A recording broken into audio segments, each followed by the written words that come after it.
প্রতি বছর একটা করে পিজি তৈরি হবে কোথায়? বাঁকুড়া।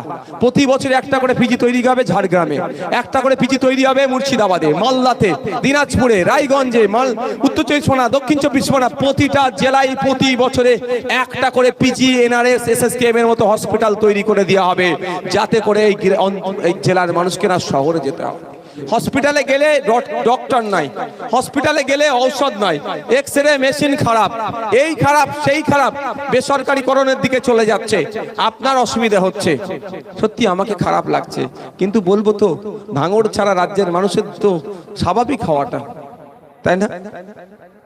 আপনি হসপিটালে ডক্টর চাইছেন, আপনি হসপিটালে গেলে সরকারি ঔষধ চাইছেন, স্বাভাবিকভাবে চাওয়াটা কোনো অনৈতিক অবৈধ ডিমান্ড না।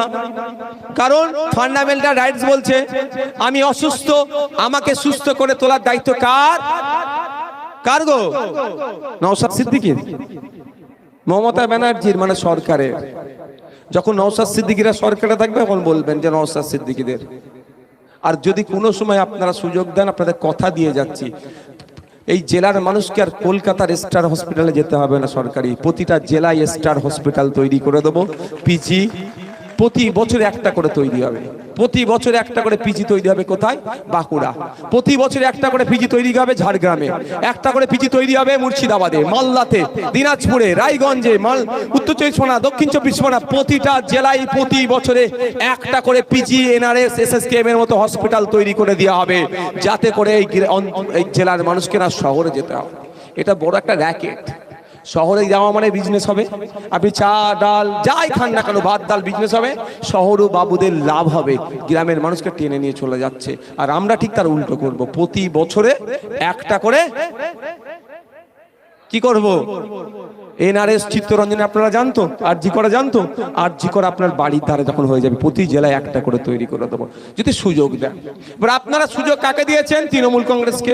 তৃণমূল কংগ্রেসের থেকে সুযোগ পাওয়ার পরে ওরা স্বাস্থ্যমন্ত্রী বানিয়েছে, এমন স্বাস্থ্যমন্ত্রী বানিয়েছেন হসপিটালে গেলে এক্সরে রিপোর্ট, এক্সরে নেই, এক্সরে মেশিন থাকলে টেকনিশিয়ান নাই, টেকনিশিয়ান থাকলে এক্সরে যে প্রিন্ট হয়ে বার হবে রিপোর্টের পেপার নাই। এটা আপনাদের দোষ, মানে জনগণের দোষ। জনগণের হাতে পাওয়ার আছে, স্বাস্থ্যমন্ত্রী কি হবে? এত পাওয়ার জনগণের হাতে পাওয়ার, পরিবহন মন্ত্রী কি হবে? জনগণের হাতে পাওয়ার, শিক্ষামন্ত্রী কে হবে? জনগণই ঠিক করে দেয়, অর্থাৎ যাকে যাদেরকে ভোট দিয়ে জিতায়। তাহলে আপনি পরিবহন ব্যবস্থা আপনার আছে দুরবস্থা কেন? আমরা এই ভাঙড় 1 নম্বর ব্লক, তো এই ভাঙড়ের ওপর দিয়ে রেল লাইনের, ঘটকপুরের রেল লাইনের ব্যাপার আছে, আপনারা জানেন ভাঙড়ের ওপর দিয়ে? হ্যাঁ, এখনো হয়নি কেন? পার্লামেন্টে গিয়ে, যদিও ভাঙড় থেকে ভোট চুরি করে গিয়েছিল, হিংসা করে গিয়েছিল, এই যে বর্তমান যিনি এমপি, তিনি ওই বারাইপুরে মেট্রো রেলের কথা বলেছেন, আমি খারাপ কথা বলবো না, চলো ঠিক আছে, তারও এটা নির্বাচনী ক্ষেত্রের মধ্যে পড়ে। কিন্তু সেই পার্লামেন্টে দাঁড়িয়ে অলরেডি যেটা ম্যাপিং হয়ে আছে, ওটা ম্যাপিং হয়নি। যে আপনার এই ঘটকপুকুরের ওপর দিয়ে রেল লাইনের ম্যাপিং হয়ে আছে, সে কথা কেন বললো না? দুটো হতে পারে, হয় তিনি জানেন না, আর না হলে ভাঙড়ের উন্নতি তিনি চান না, শুধু ভোটার হিসাবে রাখতে চান। যাক, সে প্রসঙ্গে আমি যাচ্ছি না, ফিরে আসি। তাহলে আমার মৌলিক অধিকার আমি পাচ্ছি না, এটা দোষ কাদের? সরকারের তো দোষ আছেই, আমরাও কিন্তু আমরা দোষ এড়িয়ে যেতে পারবো না। কারণ আমার মৌলিক অধিকারের জন্য যাদেরকে বসাচ্ছি, ভুল লোককে বসিয়েছি, ওই জন্য মৌলিক অধিকার পাচ্ছি না। সঠিক লোককে বসালে মৌলিক অধিকারটা পেতাম। আপনার বিধায়ক আপনার কি করছে জানা দরকার, আপনার আইনসভায় কি চলছে জানবেন না?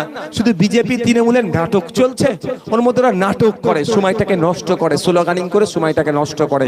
ওটা সময় নষ্ট করার জায়গা নয়, ওটা পশ্চিমবাংলার আইন তৈরি হওয়ার জায়গা। পশ্চিমবাংলার মানুষ কিভাবে ভালো থাকবে, হসপিটালে কিভাবে গেলে ট্রিটমেন্ট হবে, স্কুলে গেলে কিভাবে টিচার পাবে, গণপরিবহনের মতো গুরুত্বপূর্ণ ব্যবস্থা ধ্বংস করে দিচ্ছে। সরকারি বাস কি করে বাড়বে, কৃষকের গড় আয় কি করে বাড়বে, চা বাগানের শ্রমিক তাদের মিনিমাম ওয়েজেস কিভাবে ঠিক হবে, বিড়ি শ্রমিক থেকে শুরু করে লেদার কমপ্লেক্সের শ্রমিক থেকে শুরু করে রাজ্যের মানুষ কিভাবে ভালো থাকবে, তার ওখানে আলোচনা হওয়া দরকার। তার পরিবর্তে ওখানেও রাজনীতি হচ্ছে, শুধু স্লোগানিং করে সময় নষ্ট করে দেওয়া হচ্ছে।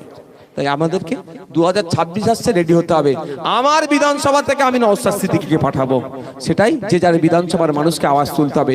কে বিজেপি আটকানোর দায়িত্ব, তৃণমূলকে আনার দায়িত্ব আমার পূর্বপুরুষেরা সেই করে আসছে 1952 সাল থেকে। পেলাম কি আমরা? কি পেয়েছি বলে?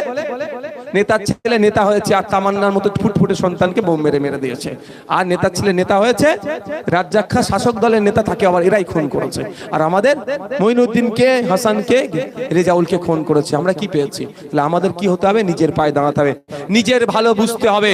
মমতা ব্যানার্জি যদি তার ভাইপোর ভালোর জন্য বারবার দিল্লিগামী ফ্লাইট ধরতে পারে, তাহলে আমরা আমাদের ভাইপোর জন্য, আমাদের ভাতিজার জন্য, আমার পাড়ার মানুষের জন্য আমাদেরকেও বুঝতে হবে এবার।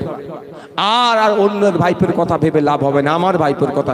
আমরা সবাই যদি নিজের ভাইপোর কথা ভাবি তো হয়েই গেল। আমার পাশের বাড়ির ভাইপোটাও তো সে তার কাকা তার কথা ভাববে, তার চাচা তার কথা ভাবে।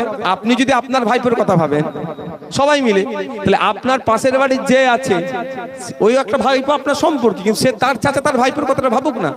শুধু মমতা ব্যানার্জি তার ভাইপোর কথা ভাববে আর আমরা আমাদের ভাইপোর কথা ভাবলেই দোষ। এটা বন্ধ করতে হবে। গতকালকে এসএসসি রেজাল্ট বার হয়েছে, পুরো নাটক হয়েছে। যারা ফ্রেশার, যারা নতুন এক্সাম দিল, তারা 70 নম্বর মনে হয়, 60 না 70, 60-এ 60 পেয়েছে। 60-এ 60 পাওয়ার পরেও তারা এলিজেবল হলো না। মানে চাকরি বিক্রি হলো, কোর্টের মাধ্যমে রিজেক্ট করানো হলো, আবার তাদের মধ্যে থেকে ধরে মমতা ব্যানার্জি ঢুকিয়ে দেওয়ার লাইন হচ্ছে। তাহলে 500 টাকা দিয়ে ফর্ম ফিল আপ করানোর কি দরকার ছিল? আপনারা অবাক হবেন, টোটাল 70 নম্বরের পরীক্ষা আর কাট অফ রেখেছে 76। 70 নম্বরের পরীক্ষা, কাট অফ 76। আমরা এতদিন শুনেছি 70 নম্বরের পরীক্ষা হলে কাট অফ কি রাখে 65, 60, 65 যারা পাবে ইন্টারভিউতে ডাক পাবে, এই ধরনের। ওদের 70-এর টোটাল পরীক্ষা হয়েছে কত? Cut off 76। মানে চাকরি দেব না, আবার দুর্নীতি করব। তাই আপনার আমার বাড়ির ছেলে চাকরি পাচ্ছে না, সিস্টেমটা ভুল হচ্ছে। সিস্টেম ঠিক করার জন্য আপনাকে আমাকে সরকার তৈরি করতে হবে। এতদিন আপনি আমি ভুল লোককে সরকারে বসিয়েছি, এবার আপনাকে আমাকে দায়িত্ব নিয়ে সঠিক লোককে সরকারে বসাতে হবে।